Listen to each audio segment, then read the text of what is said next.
Hey everyone, and welcome to a huge mid-chapter developer update video. This has some insane information in it regarding Trapper, Spirit, and just the game itself.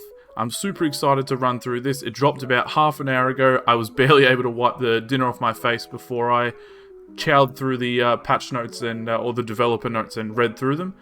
I'm excited to share my thoughts. I'll go more in depth on the podcast, which I'm sure will be coming out in the next couple of days. But for now, let's get into the update and see what's coming. The first thing to look at are the killer updates, and the first one to the Trapper. Now, did you know that the number of bear traps that spawn on a map is random? That's right, each trial will spawn between 4 to 6 bear traps at random. Now you can take this interesting little fact and completely forget about it, because that is no longer how it works. Now, 6 traps will always spawn, not including the traps that you're loading carrying. This takes away some of the random element in playing Trapper and makes each match feel more consistent. Having more traps is great and all, but wouldn't it be nice to carry more than one without add-ons? Well, we sure think so. The Trapper will now be able to carry, and start with, 2 bear traps by default. So this will help you get up and running quicker without relying on add-ons.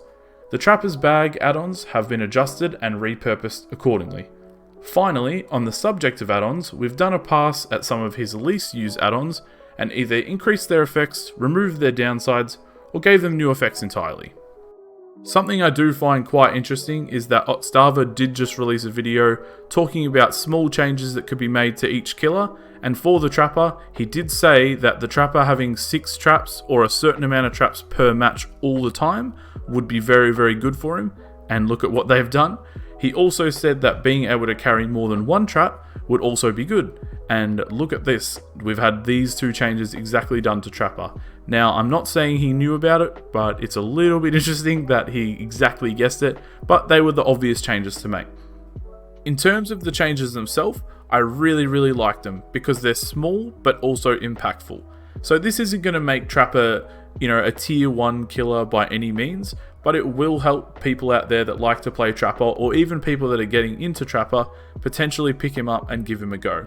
Having the ability to know that you're going to have 6 traps every match and not have to roll on the good roll of 5 or 6 traps and get the bad roll of 4 traps, is just going to make you want to play him more. In terms of the actual traps and carrying them, starting with 2 traps is amazing. It means you can start planning out your attack sooner, or you can potentially use them during chase. It also means that you don't have to rely on the add-ons.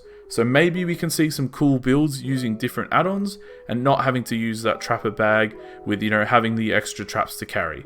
I really like this. I don't play that much Trapper myself, but this actually might see me play a little bit more Trapper, and hopefully it means we get to play against Trappers a little bit more as well, because you don't really see them out there that often.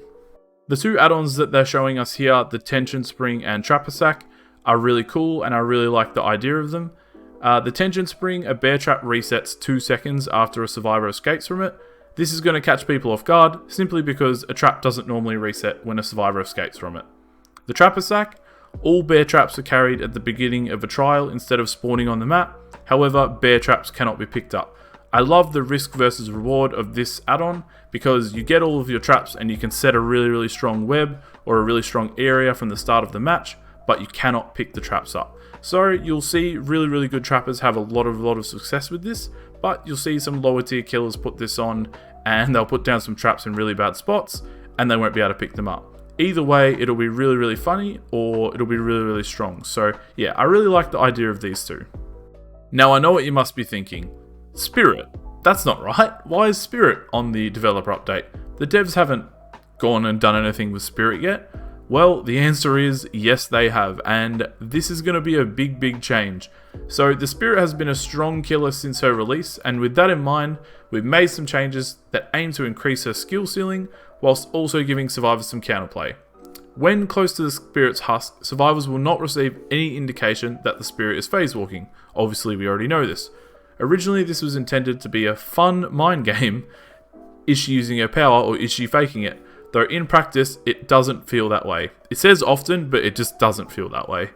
This lack of feedback forces you to make a guess and hope it pays off, which can be great when it works out in your favor, but it can also feel often when it doesn't. It rarely works out in your favor. To add more skill into the Spirit's counterplay, we're making 2 changes. Any survivor within 24 meters of the Spirit will now hear a directional phase sound. This lets you know whether or not she is phasing and also gives you a rough idea of which direction she's coming from.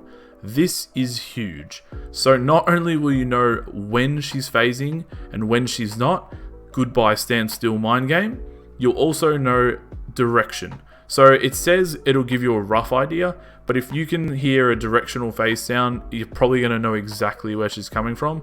I think this is going to make Spirit quite weak, because the whole thing of the standstill mind game, is she phasing, is she not, was one of her strongest, I guess, powers. And taking that away, we're going to have to see some Spirits, as they want, I guess, the skill ceiling to increase. We're going to have to see some really tricky and cool plays coming out of the Spirit. So this one is a huge change. The Spirit's footsteps will now kick up dust while she is phasing. Keen survivors may be able to pinpoint where she is, but tall grass and other obstacles may make it difficult.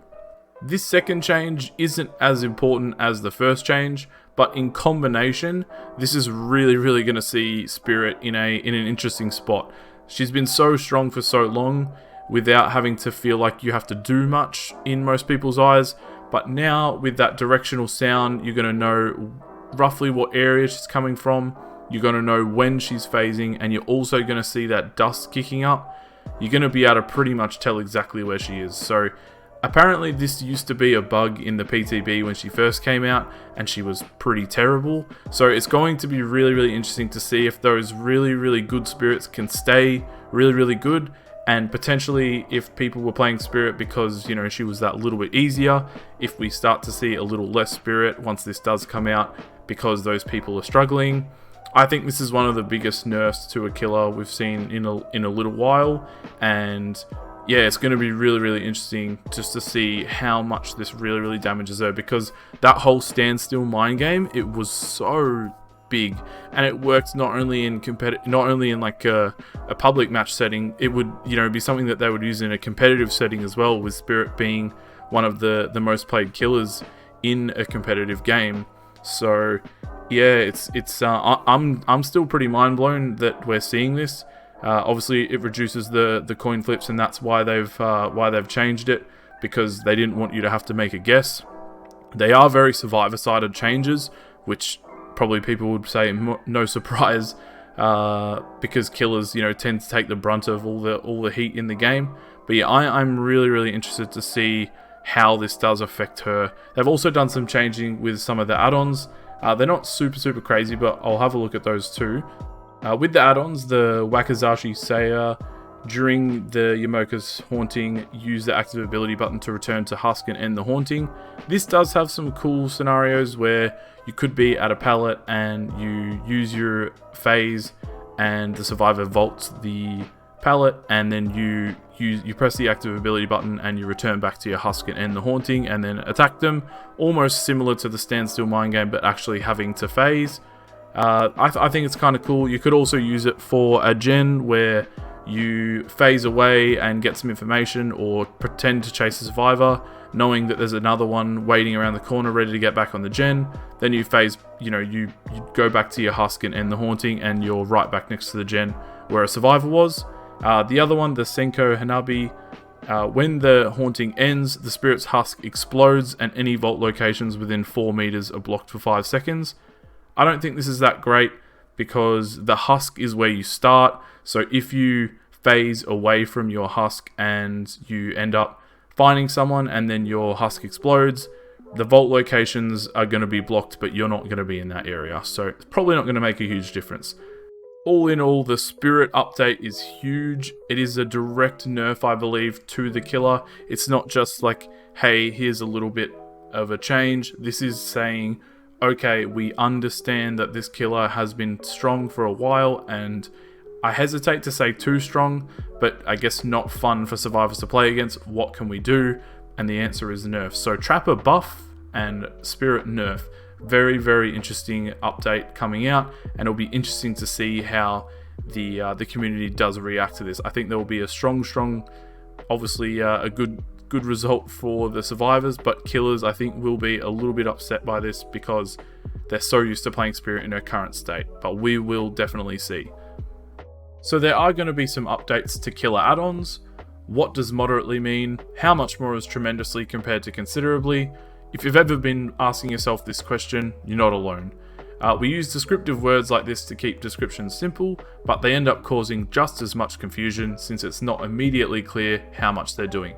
So with that in mind, we've done a pass on all killer add-ons to list their exact effects.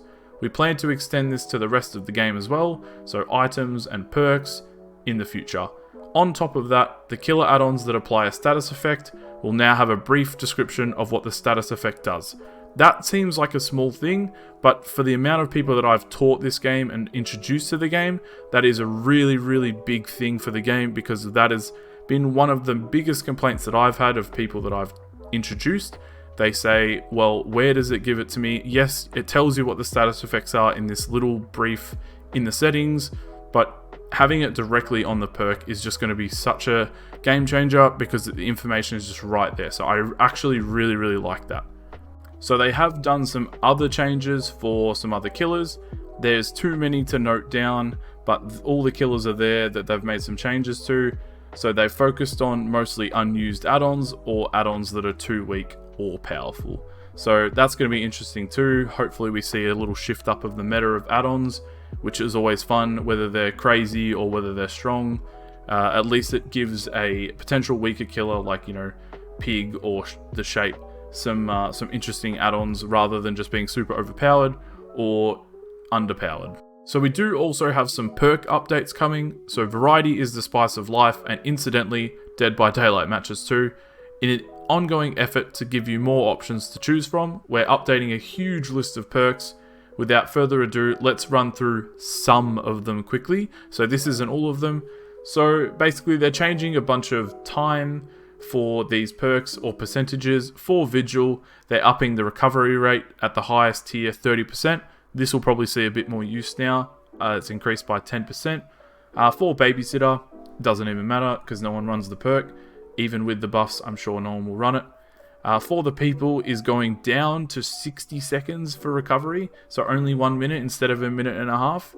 I think you'll actually see a bit more use out of this. We've already been seeing a little bit more use, well, in my games anyway. And then we've got some hex changes. So the big one for me is Third Seal is going to count with special attacks, so that's going to make it easier to proc. There's some other things here, so Blood Favor, Retribution, and Thrill of the Hunt. The one here with Boon Totems coming in, Thrill of the Hunt is going to be extending the speed penalty from Cleansing to Blessing as well. So that's going to be an interesting change. Retribution used to only make the survivors oblivious if they cleanse the totem. Now interacting with any kind of totem, not just a dull one, will make them oblivious.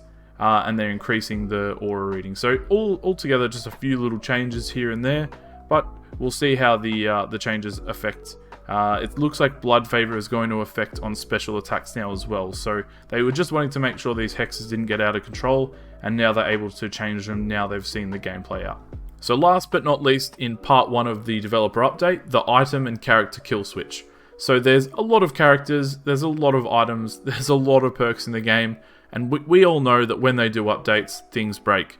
They say rarely, but there's not a lot of exploits, but definitely things will break, and we have to wait 1 or 2 weeks for them to update and fix it, and it can be a really bad time for all of us.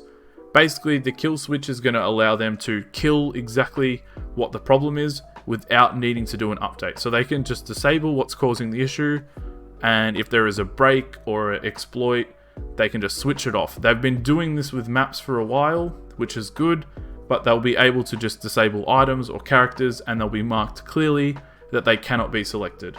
So this means that when one thing breaks and people start to abuse it, we won't have to wait the 1 or 2 weeks until there is an update or fix. So that brings it to the end of this developer update. There is the part 2 coming on Monday, so we will cover that. I will be going into depth about the Spirit stuff and the Trapper stuff, pretty much this whole thing on the podcast, so keep an eye out for that. But thanks for watching, and let me know your thoughts in the comments. Big changes coming, and honestly, this is one of the most exciting developer updates that I've read in a long while, And once again, Dead by Daylight is just sucking me back in. So enjoy the rest of your day or night, and thank you again for watching. I'll see you later.